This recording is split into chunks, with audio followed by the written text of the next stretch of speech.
جمہوری طور پر منتخب حکومتوں کو اس نے اقتدار سے ہٹایا اور ان کی جگہ ڈکٹیٹرز کو لا کے بٹھا دیا. یہ بے شمار مثالیں.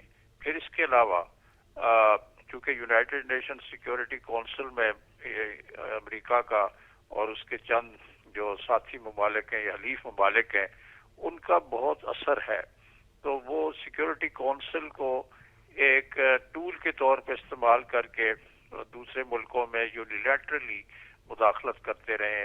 اس کے نتیجے میں لاکھوں لوگ مارے گئے مختلف ممالک میں ان انٹروینشنز، ان مداخلتوں کی وجہ سے. وہ بھی ایک طرح سے انسانی حقوق کی خلاف ورزی ہے، جمہوری اصولوں کی پامالی ہے. خود اپنے اس کے ملک کے اندر جو ہے خاص طور پر جو یہ ٹرمپ ایرا ہے اس کے اندر جو سیاہ فام لوگ ہیں ان کے ساتھ جو رویہ اختیار کیا گیا، اور حال ہی میں جو ایک سیاہ فام کو کس طرح قتل کیا گیا اس کے خلاف ایک پوری مہم چلی اور پورے امریکہ میں تشدد کی لہر اٹھی. اور اس کے علاوہ وہ لہر جو ہے امریکہ سے نکل کے یورپ میں بھی آئی، اور پرانے دور کے وہ تمام اسٹیچوز یا مجسمے جن کو بہت زیادہ اہمیت دی جاتی تھی یا ان کی بڑی تاریخ میں حیثیت تھی، ان کو لوگوں نے، عوام نے غصے میں اس گرا کے پاش پاش کر دیا. پھر یہ ہے کہ جو وہاں پہ اقلیتیں ہیں، جو دوسرے رنگ کے لوگ ہیں، یعنی یہ حکومت جو ہے ریسزم پر بلیو کرتی ہے، ریسسٹ گورنمنٹ ہے، اور اس کی وجہ سے بے شمار جو دوسرے رنگ و نسل کے لوگ ہیں ان کے ساتھ اچھا سلوک نہیں ہو رہا. یہ تمام جو ہے خلاف ورزیاں ہوتی رہی ہیں، اور ان کی خود امریکہ کے اندر لوگ تنقید کر رہے ہیں، بیرون ملک بھی ان کی بڑی تنقید ہو رہی ہے اس ایشو پر. لیکن وہ اس چیز کو چھپا کے اور اس پہ پردہ ڈال کے دوسروں کے اوپر تنقید جو ہے انسانی حقوق کے حوالے سے کرتا ہے. چائنا پہ اس نے جو اس وقت ایک جنگ شروع کر رکھی ہے، کیونکہ چائنا ایک ایمرجنگ سپر پاور ہے، اس کے اوپر بھی سب سے بڑا چارج یا الزام یہ ہے کہ وہ انسانی حقوق کی خلاف ورزیوں کا مرتکب ہو رہا ہے مختلف انداز میں، کہ وہ انٹرنیٹ سروسز پر کنٹرول کر رہا ہے، سوشل میڈیا پہ کنٹرول کر رہا ہے، اور سنکیانگ میں خاص طور پر مسلمانوں کے حوالے سے اور دوسرے معاملات پر تبت میں انہوں نے ایک بہت بڑا ایشو بنایا ہوا ہے. لیکن اپنے ملک میں جو کچھ ہو رہا ہے اس سے وہ چشم پوشی کرتے ہیں. تو یہ ایک رویہ ٹھیک نہیں ہے، یہ دوہرا رویہ ہے، دوہرا معیار ہے، اور میں سمجھتا ہوں کہ اس کو دنیا کے سامنے وہ ایکسپوز ہو رہا ہے، بے نقاب ہو رہا ہے. جاوید صدیق صاحب لائن پہ رہیے گا، میں دوبارہ آپ کی خدمت میں حاضر ہوں گا. میر صاحب، آپ کی عالمی حالات پہ بڑی گہری نظر ہے، اور اس وقت جس انداز سے تیزی سے حالات تبدیل ہو رہے ہیں، اور وہ جو یونی پولر سسٹم کی بات کی جاتی تھی اور جس انداز سے پوری دنیا پہ ایک سٹیٹ کی حکمرانی کی بات کی جاتی تھی، اب تو بڑی آسانی سے امریکہ کا نام یعنی لیا جاتا تھا، لیکن اب ایسے لگتا ہے کہ دنیا کے ہر خطے میں امریکہ کے خلاف آواز سنائی دی جا رہی ہے، اور ایسے محسوس ہوتا ہے کہ اب عالمی برادری اس کو قبول کرنے کے لیے تیار نہیں ہے. اس طرح جس طرح کہ آپ نے خود فاشزم کی طرف اشارہ کیا، جس طرح یہ نیو کانز کی آپ نے بات کی، اور جس انداز سے یہ جو جنگ پسند ٹولہ ہے، اگر یہ اس طرح کی آپ سارے منظر نامے کو سامنے رکھیں تو آپ کیا سمجھتے ہیں کہ جو امریکہ کا آئندہ الیکشن ہے اس میں اگر یہ نیو کان یا یہ جنگ پسند ٹولہ یا یہ نو قدامت پسند اگر برسر اقتدار دوبارہ آ جاتے ہیں، تو کیا یہ امریکی زوال کی طرف ایک بڑا قدم نہیں ثابت ہو سکتا؟ دیکھیں جی، امریکہ کو تو ناز اس بات پر تھا کہ وہ بڑی لبرل لوگ ہیں، بڑی لبرل ڈیموکریسی ہیں، اور ان کا مزاج ایسا ہے کہ پوری دنیا بڑی خوش دلی کے ساتھ مل جل کر آپس میں رہ سکتی ہے. اچھا، اس کی تو نفی ہو گئی، اور جگہ جگہ اس کی نفی ہوتی جاتی ہے. کبھی آپ نسل کے نام پر، کبھی آپ علاقے کے، ہر طرح کی تقسیم جو ہے آپ نے روا رکھی ہوئی ہے. بیسیکلی تو رنگ کے نام پر، رنگ و نسل کی بجائے میں اگر رنگ کا لفظ استعمال کروں تو اس کے نام پر ہے. اوباما کا رد عمل کہہ لیجیے اس کو، اوباما کا رد عمل بھی نہیں ہے، بلکہ یوں کہہ لیجیے کہ ایک شخص امریکی قوم کے اندر ایک تعصب موجود تھا، اور اپنے سفید فام ہونے کے بارے میں انہیں احساس برتری تھا جس کا وہ اظہار نہیں کرتے تھے.